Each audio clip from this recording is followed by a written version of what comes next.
It was about lunchtime on a Saturday afternoon when I received a call from Scotland Yard that a murder had taken place at the home of Sir Henry and Lady Angatel. Sir Henry had been governor of one of the principal provinces of India, and as such, the powers that be felt that it was not a good idea to leave it to the local police. When I arrived at the Hollow with Sergeant Penny, I was introduced to Sir Henry, who is, by the way, a crack shot. Yes, and I've got quite a collection of guns, including a pair of .38 Smith & Wesson revolvers. Turns out that one of them is the murder weapon. Lady Lucy Angatel, not the perfect hostess. Say what you will, murder is just so awkward. It really upsets the servants. Miss Midge Harvey, the poor relation, earns her living in a dress shop. My mother was Lady Angatel's first cousin, but I grew up on the family estate at Ainswick with the rest of my cousins. I had a very happy childhood. Mr. Edward Angatel inherited the family estate from Lady Angatel's father, which is rather a sore point, as Lady Angatel, being female, was herself not able to inherit. Edward is in love with Henrietta Angatel. Midge Harvey is in love with Edward. And now we come to Dr. Christo, the eminent Harley Street specialist. A brilliant man in his field, but a bit of a philanderer. His wife Gerda is a timid woman, but utterly devoted to her. I didn't want a raving beauty as a wife. I didn't want an egoist out to grab everything she could.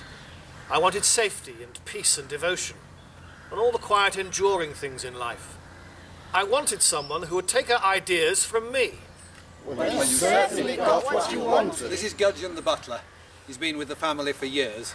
He's very fond of Lady Angatel, would do anything for her, and for Sir Henry, of course. Her ladyship is somewhat forgetful, not to say absent-minded, but in this house I see to it that everything possible is done to spare her ladyship trouble and annoyance.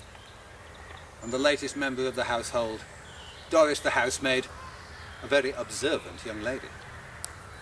They say out there it's common to have anything to do with the police, but what I say is, let justice be done. That's the spirit, Miss my Veronica girl. Cray, the famous Hollywood film actress. I'm very fond of a good film. How very charming of you. I'm over in England to make a picture. I came over to the house last night to borrow some matches. The first person I saw when I walked in was John Christo. Well, I hadn't seen him for years. It was lovely to see him again. I invited him over to the cottage after dinner. We had a lovely talk about old times and old friends. John Christo didn't return until 3 a.m. Oh, gosh. It must have been much later than I thought. Apparently they spent all morning doing a bit of target practice. So it's not really surprising, this being an Agatha Christie play, that by lunchtime someone had been shot. The question is, who done it? They're not telling us everything they know, Penny. There are no alibis in this case, no times and places to check. The revolver was one of those used in the target practice. They all handled it. Anyone could have picked it up, but the only clear prints on it were those of Mrs. Christo and Henrietta Angatel, the only two people who aren't here.